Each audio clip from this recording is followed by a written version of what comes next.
Right now, the world is thinking about COVID-19. But in the US, something else is going on. Something that happens once every 10 years. What is it? It's the United States Census. How does it work, and what is it for? We'll explain next on Fact Bites.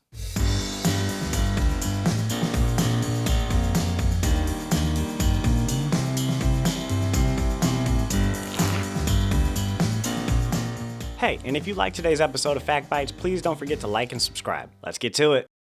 The census is just as old as the United States. In fact, it's required by the Constitution. The United States Constitution empowers Congress to carry out the census in such manner as they shall by law direct. That's Article 1, Section 2. The United States Founding Fathers had an ambitious plan to empower the people over their new government. The plan was to count every living person in the newly created United States of America, and to use that count to determine representation in Congress. But it plays a lot of roles in addition to divvying up Congress. What could those roles be? The census was established in 1790 and has been a part of the United States every 10 years since then.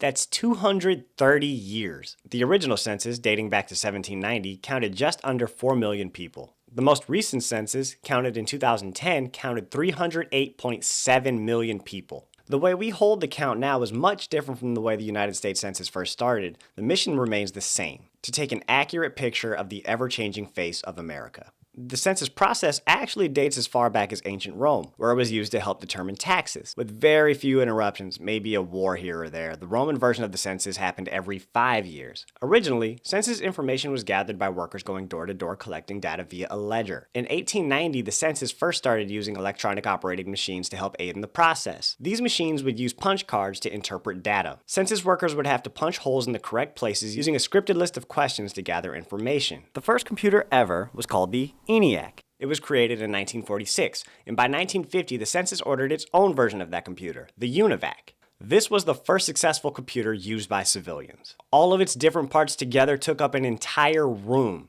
With this upgrade, data was input into the machine using magnetic tape and punch cards. It wasn't until 1790 that information was being mailed via forms in the United States. In 2009, handheld computers were designed to help collect information in order to reduce paper usage and overall manpower. Savings were projected to be over $1 billion with a simple modification. But the use of handheld computers proved to be too costly, and the implementation of the devices were halted in the United States. That's a lot of money when you consider the 2000 census was estimated to cost $4.5 billion.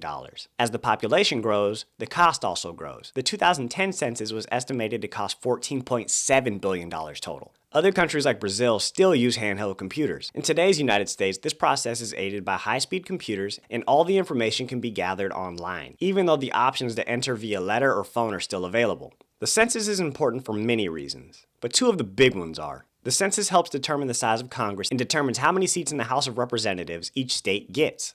This is one of the reasons it's important for people to respond. If your state is growing, your state could end up with more representatives. The census also helps determine how the federal government spends billions of dollars on everything from infrastructure to social programs. This includes funding for local hospitals, police departments, and fire departments. The census counts every person regardless of age, gender, or citizenship. So, how does the United States Census count every person? Well, it's a complicated effort that involves thousands of census workers, years of planning, and a lot of hard work. In March, the Census Bureau mailed census forms to households across the country. Once the form arrives, residents can respond in one of three ways: either online, by the phone, or by the mail. The United States Census is split into 4 regions. Region 1, the Northeast; Region 2, the Midwest; Region 3, the South; and Region 4, the West. These regions are then broken down into 9 divisions. In the Northeast, Division 1, New England. That's Connecticut, Maine, Massachusetts, New Hampshire, Rhode Island, and Vermont. If this were a grocery store, we'd probably call this the seafood aisle of the country. Then you have Division 2, the Mid-Atlantic. That's Delaware, New Jersey, New York, and Pennsylvania. I mean, I don't have a grocery store analogy for this, but this is definitely the attitude of the country. I'm walking here! Then in Region 2, the Midwest, you have Division 3. That's East, North, Central. Illinois, Indiana, Michigan, Ohio, and Wisconsin. This is probably where every NBA basketball player is from. In Division 4, West, North, Central. Iowa, Kansas, Minnesota, Missouri, Nebraska, North Dakota, and South Dakota. Back to my grocery store analogy, this is the freezer section of the country. In Region 3, the South, you have Division 5, that's the South Atlantic, Florida, Georgia, Maryland, North Carolina, South Carolina, Virginia, Washington, D.C., and West Virginia. There's no grocery store analogy for this. It's just a swamp out there. Division 6, East South Central, Alabama, Kentucky, Mississippi, Tennessee. This is definitely barbecue country. And Division 7, West South Central. That's Arkansas, Louisiana, Oklahoma, Texas. Also arguably barbecue country. In Region 4, the West. Here you have Division 8, Mountain. Arizona, Colorado, Idaho, Montana, Nevada, New Mexico, Utah, and Wyoming. I don't think I need to come up with an analogy for this one. They kind of nailed it. In Division 9, Pacific. That's Alaska, California, Hawaii, Oregon, and Washington. This has got to be a surfer's paradise, right? Federal, state, and local organizations use this information collected by the census to decide the location of new housing and public facilities, examine the demographic characteristics of communities and states, plan transportation systems and roadways, determine quotas and the creation of police and fire precincts, and create localized areas for elections, schools, and utilities. Community organizations use this information to develop social service programs like where to put childcare facilities. Outward-reaching commercial entities use this information to decide where they'll put shopping facilities, banks, offices, and restaurants. Local governments even use this information to help communities better deal with traffic congestion. Imagine driving on 95 without the use of census information. There'd be potholes everywhere.